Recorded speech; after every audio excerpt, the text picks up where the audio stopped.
All right, number 9, Vandy. Number 20, Texas. Texas is a 2.5-point favorite. The over-under I have is 0.5 Arch Manning snaps.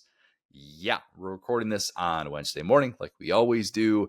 And as they always do, injury reports come out Wednesday night. He is in concussion protocol after getting knocked out late on that hit in the Mississippi State game. Maybe that spread suggests that he'll play.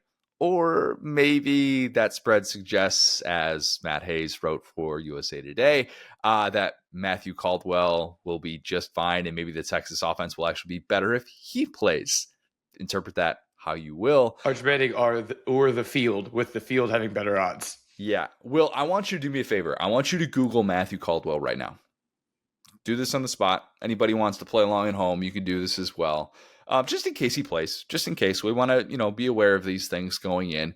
But Matthew Caldwell looks like someone who could have played a quarterback in Friday Night Lights or something. That's exactly what I was thinking. He looks like one of those Netflix show quarterbacks where they were kind of like struggling financially and they just greenlit all these random shows. He's like the one that would teach you the lesson, like, hey, winning's not everything, all right?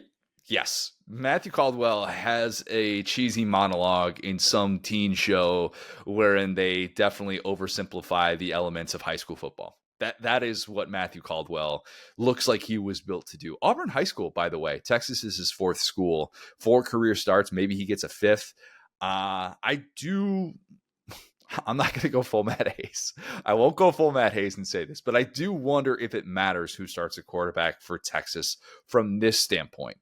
I just assume that Texas is going to be staring at a halftime deficit, Will.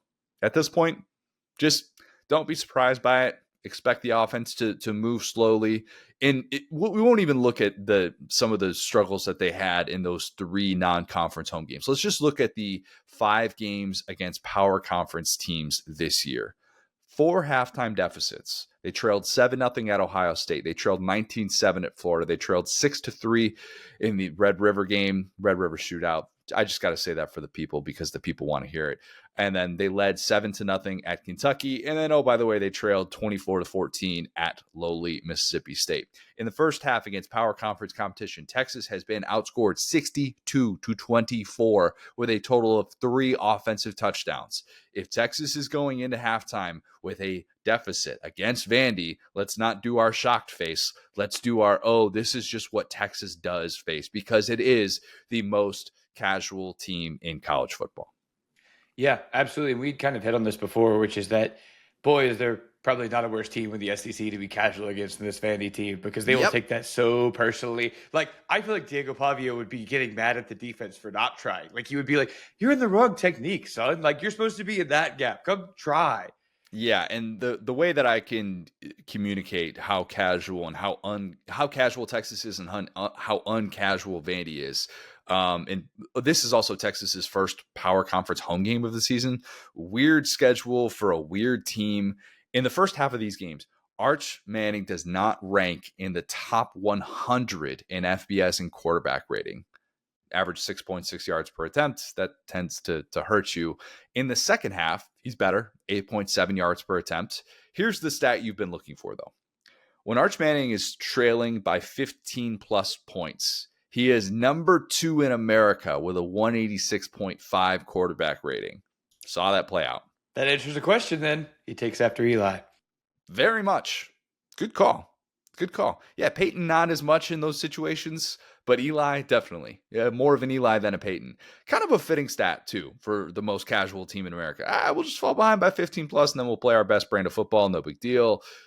Vandy, though, as we know, not casual. Not casual. It is intentional. In the first half of games, Diego Pavia averages 6.3 yards per carry. He's number 9 in FBS with a 182.7 quarterback rating. Vandy trailed 20-10 at halftime against Virginia Tech. In the first halves of power conference games since then, up 14-7 at South Carolina, tied 14-14 at Bama, up 17-13 against LSU, and then tied 3-3 against Mizzou. All SEC games, 0 halftime deficits for Vandy. they will not play with their food. They might not have a full, complete performance in the first half, but they are not one of these teams that shows up lackadaisical and just like, oh, hey, I guess we're just going to be like rallying all second half in the way that Texas does. They will bring their efficient offense, which is averaging 7.2 yards per play. They will try to take Texas out of any sort of offensive rhythm by picking up third downs, which they do at the 9th best rate in America. I could see Vandy going into the break up 7-3.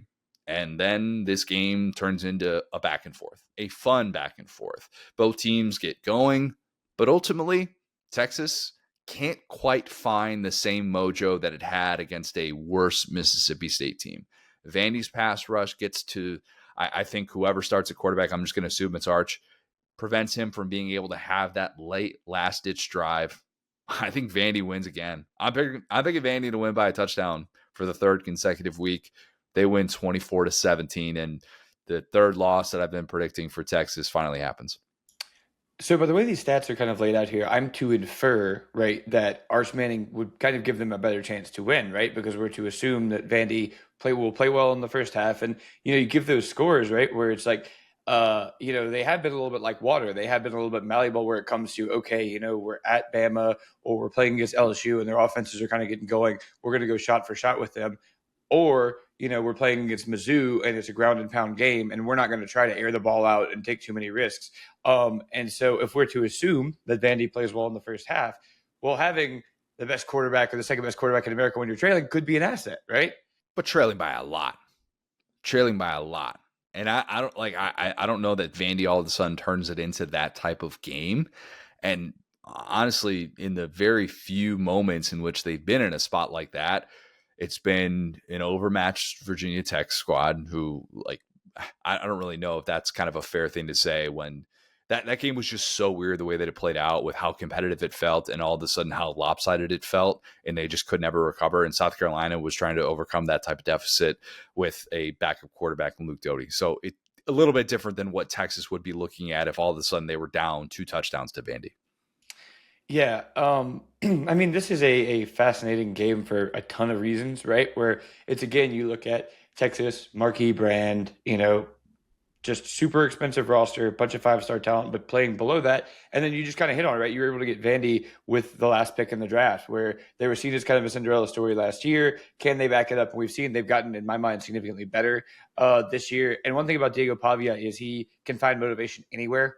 And, same thing with this defense, same with, it feels like this whole team has a culture and they're pulling one direction. So I would anticipate they actually would need to get up to a pretty, not just playing it close, not just playing it tied, but, a pretty big lead at half to feel safe in this game after what happened to Mississippi State. But that then just goes to show Vandy's not Mississippi State. They could pull off a little bit of the, they've been the team, to your point, that's kind of gotten better in the second halves as well. Even though you could talk about their competition, some of those second halves, it's not like they've been, just terrible or come apart down the stretch or anything. They certainly put it on LSU in the second half. They certainly, we could list those other examples. You talk about backup quarterbacks. But that being said, yeah, I like Vandy in a game that is close, feels close, but Vandy controls. I'd say about 27-7. 27-7? Sorry, 20-27. Let me use new 20 rules. to 20 to 27. First of all, winning team first. That we don't put losing team first. 27-20. 27 Those are numbers. to 20. Those are scores. That's how scores work.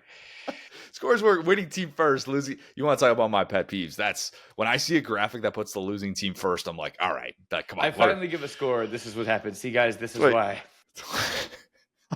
Dang, 27-7. We buried the lead without. No. All right. I think that makes sense. And here's my point. And I sound really anti-Texas by saying that I think they're going to lose at home to Vandy, who's a top 10 team and very much in contention for the college football playoff. I think Texas has gotten away with not being able to play complete games against lesser teams, obviously. And I think the Oklahoma team that they saw, even they could get away with it on that day. The post John Mateer version of Oklahoma is not a complete team, which we'll get to when we talk about Oklahoma and Tennessee in that matchup.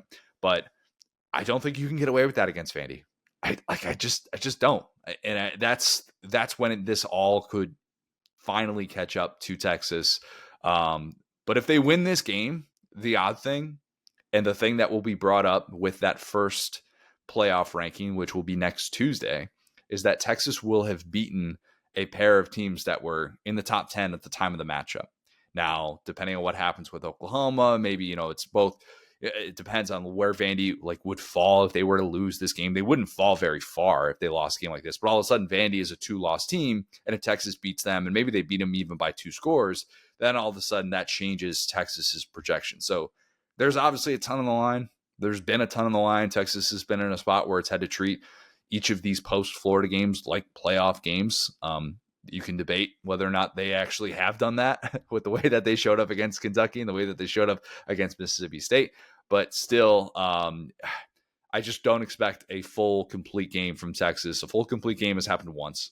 Happened against Sam Houston State. Don't think it's realistic to expect it to happen against Vandy. I for a second thought you were going to say Oklahoma. You're like Sam Houston State. You're right. You're right. And I'll say too, the perception of Vandy is something I'm going to keep hitting on because it's so funny to me. I feel like the national media is just kind of begging Vandy to have a bad loss to just completely knock them out of contention. And we've seen that with the way, their loss was handled, the way that they had to scratch and claw. So from the outside of the SEC looking in, it's like, oh, wow, even Vandy can get this high in the rankings. But in reality, if you kind of track their rankings week to week, they kind of had to scratch and claw to get to where they're at in a way that feels kind of foreign for SEC teams. So I say that to say, every game is super duper duper high stakes for Vandy going forward because they are not able to take that even second loss the way like an Alabama or a Texas was. I think Vandy will still be able to take that second loss. I think a 10-2 Vandy team with where they're at right now, depending on what it looks like, is getting into the college football playoff. And I like to remind people that 10-2 last year was not an automatic bid because of what happened with Miami, what happened with BYU. Like there is definitely room for interpretation, but I don't think that it would be viewed as much of a setback. Now, you're right, though, in that some of their wins have not aged probably as well as they could have hoped. And that could be working against them somewhat. Like if all of a sudden LSU is a 7-5 team and we're like, wait a minute, and Mizzou, what if Mizzou turns into an 8-4 team and by the end of the regular season, Mizzou ends up looking like their best win? The South Carolina win has already aged poorly for Vandy after at the time it looked like, oh my God, you just went into the top 15 team and blew them out, albeit with the Lenora Sellers injury, but still that is something that could be working against Vandy, that could be hurting them from a national perception standpoint, that allows kind of that gatekeeping to surface in some ways. I still think a 10-2 Vandy team, with the respect that it's gotten to this point, though, would have the benefit of the doubt in that spot. 9-3, though, I'm not assuming anything for a 9-3 team at this point.